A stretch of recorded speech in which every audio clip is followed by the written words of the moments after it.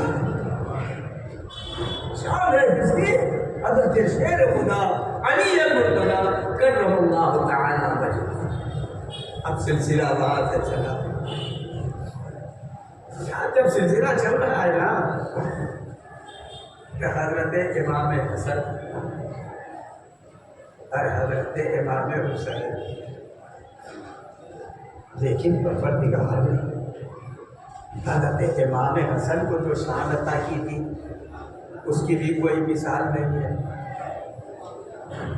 لیکن ساری دنیا میں جس کے ذریعہ عرفان الہی زیادہ تر پہنچا وہ ذات گرامی ہے حضرت امام حسین۔ تو جس سلسلے پر بھی نظر ڈال، بعد حضرت علی کے زیادہ نام حضرت امام حسین کیا ذات گرامی ہے حضرت سیدنا امام حسین رضی اللہ تعالیٰ عنہ۔ باپ کی عبادت کا تو یہ حال کہ پاؤں میں تیر چبھا ہوا ہے، اس کو نکالا جا رہا ہے۔ نماز میں ایسی اہمیت ہے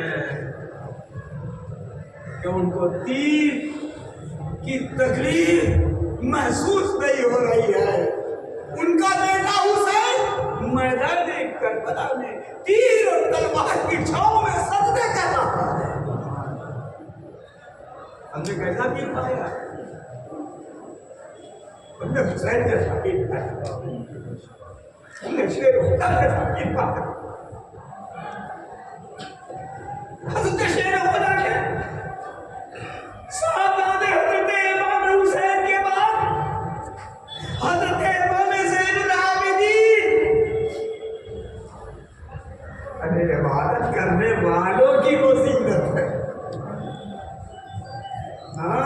زین العابدین ہے دنیا کے عبادت کرنے والوں، تمہاری عبادت ایک طرح، اور حسین کے شہزادے کی عبادت کا حال یہ ہے کہ وہ عبادت کرنے والوں کی زینت ہے۔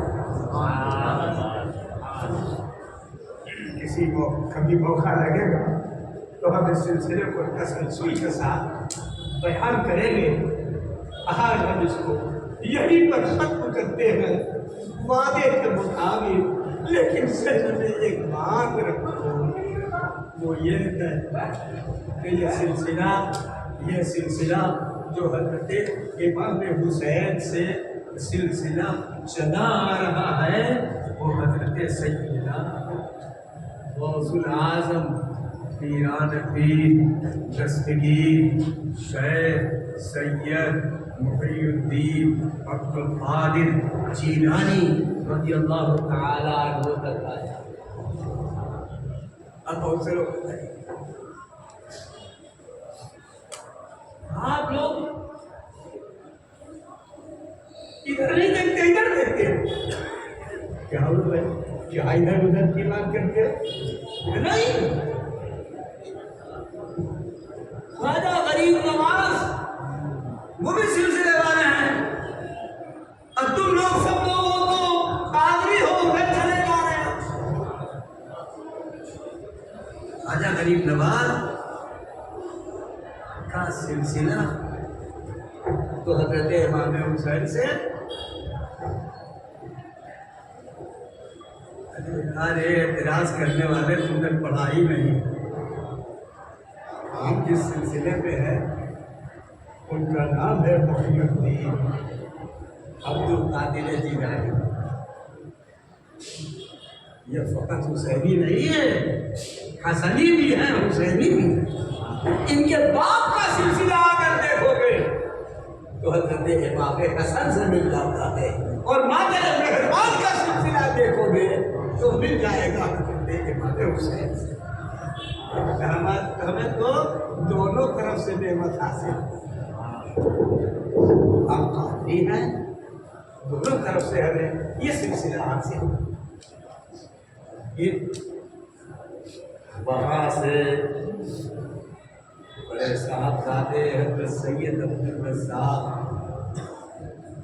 ان کے ذریعے سے جو سلسلہ چلا، سلسلہ بسلسلہ، سلسلہ بسلسلہ، سلسلہ بسلسلہ سرکار شاہ صوفی آبادانی تک گئے، اور وہاں سے پھر چلا سلسلہ تو حضرت حافظ سارنی اور مولانا سید عبدالعلیم تک آ گئے، اور وہاں سے تو سلسلہ چلا تو حضرت موسم چراغ ربانی مولانا کامل قماری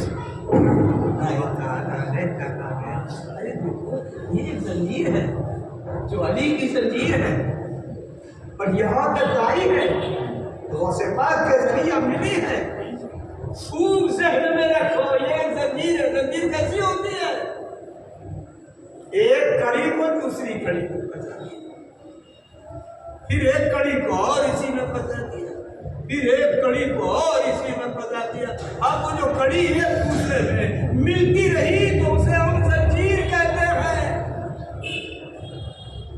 ہمارے ہاتھ میں وہ زنجیر ہے کہ ہم بھی ایک کڑی بن کے اسی زنجیر میں مل گئے۔ اب اگر کوئی اس زنجیر کو ہلائے گا تو یہاں سے وہاں تک ہر کڑی ہل جائے گی۔ ہمیں کب سمجھنا ہم ان کے ہیں، ان کے ہیں، ان کے ہیں، جن کا دنیا کے اندر ثانی دوسرا نہیں ہو سکتا، اور یہ سلسلہ قیامت تک اسی طرح سے جاری رہے گا انشاءاللہ۔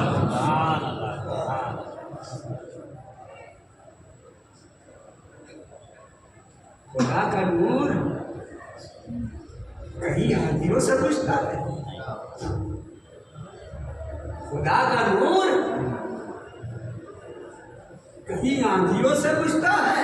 ارے رہے گا یوں ہی پروزہ چراغ ربانی، ہمیشہ یہ چراغ جلتا رہے گا، اور جب تک پروانے بن کے ہم اس شمع کے گرد رقص کرتے رہے بھی اپنی اپنی طرف رہے۔ کوئی ایک طرف نمک کے بیٹھ جائے وہ الگ ہے، اور کسی کا عشق چراغ کے گرد مثل پروانے کے گھومتا ہے وہ الگ ہے۔ یہ تو اپنی اپنی حیثیت، اپنا اپنا ذوق، اپنی اپنی طبیعت ہے۔ ہاں حضرت غوث اللہ چراغ ربانی مولانا محمد کامل نعمانی رضی اللہ تعالی عنہ، کیا اشعار ہے۔ اب گفتگو کو ختم کر دیں، بات ٹھیک بالکل ٹھیک بات ہے، ہم نے آپ سے 15 منٹ کا وقت مانگا تھا۔ سنو، محمد کامل نعمانی چراغ ربانی کیا ہے؟ خدا نے انہیں کو تو چراغ ربانی بنایا، اور کوئی کو دکھا، کسی اور کو دکھاؤ۔ آندھیوں میں سب کے چراغ جلتے بجھتے رہیں گے، لیکن مولانا محمد کامل کا نعمانی کا سلسلہ جو سلسلہ آبادانیہ، مجددیہ، قادریہ ہے، وہ ہمیشہ فروغ پاتا رہے گا انشاءاللہ۔ وآخر دعوانا ان الحمد للہ رب العالمین۔